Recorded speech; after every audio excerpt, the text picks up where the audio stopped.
possible. Thank you. It's actually really great to make the connections. Okay, yeah. As I'm, it's just been recently very focused on soils because of this, what is it, ESS dive at the Lawrence Berkeley lab of the DOE, and then the NSF program for critical zone cluster network. They all using IGSN and have established best practices for soil documentation and so on, and workflows in the field and lab. And so there might be a good resource right now to tap into. Yes, definitely. Aaron, we don't hear you. You're talking into a wall. There's been a few problems. It's a little cryptic. Yeah. Can you hear me now? Yes. Yes. Okay. I was just saying we have Joy and Nicholas are both here too. And the purpose of this is really, to just give everybody a few minutes to just connect, talk about what they heard, what was interesting to them. There's not a strict agenda.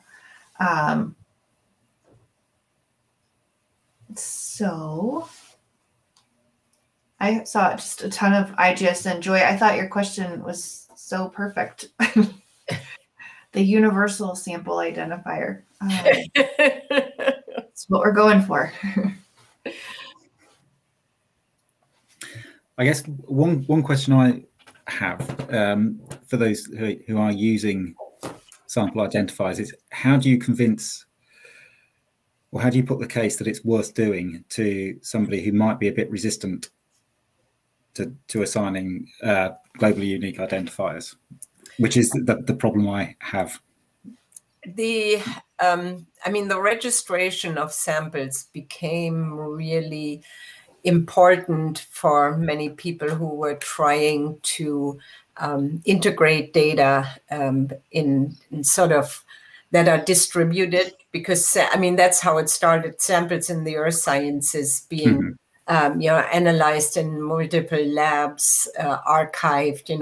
There's a lifespan, so to say, and because of the way names have been repeated, they were just ambiguous, or samples have been renamed. It was a huge step forward to have a unique identifier that allowed everything together. Now it's also with the IGSN being integrated, for example, into the data site metadata schema as a related identifier type and so on.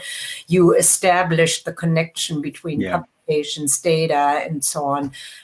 For individual researchers, they see what has convinced them most is to actually build their own electronic catalog of samples and manage their metadata. So if they have a QR code on their little sample bag or sample vial, they can always access the metadata and find out what that sample is. And many had problems with, samples that were labeled and they had no idea anymore what D1 or ML12 actually was, what was in there, right? So it's a really good way to manage and organize your samples, and then have metadata available to link to publications and so on. So there's carrots that you can sell.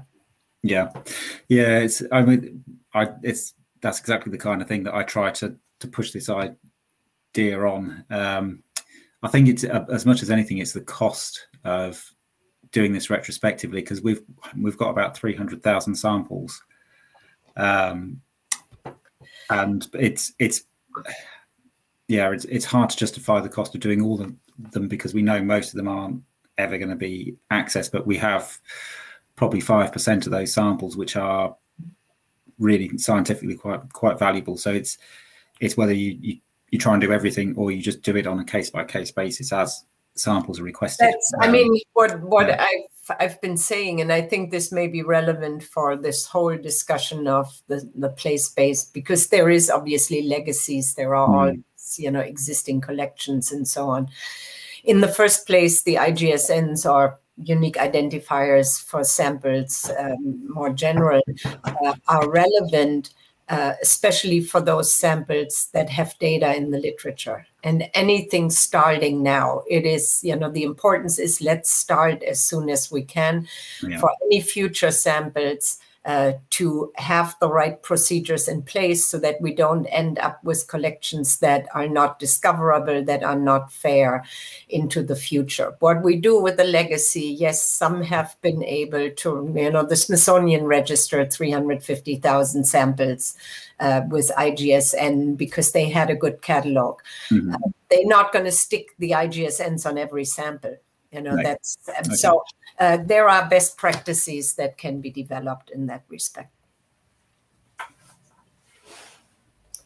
Volcanic samples subject. I don't think volcanic samples are subject to Nagoya. I have not heard that at all. I think it's only biological samples that are. It's primarily biological samples. So this is the world's shortest breakout. It's really just like a nice interlude to see faces and have a little human connection. Which is based. And for anything, I said that in my chat, you know, if there are any other questions regarding unique identifiers for samples or anything with sample management, please contact me.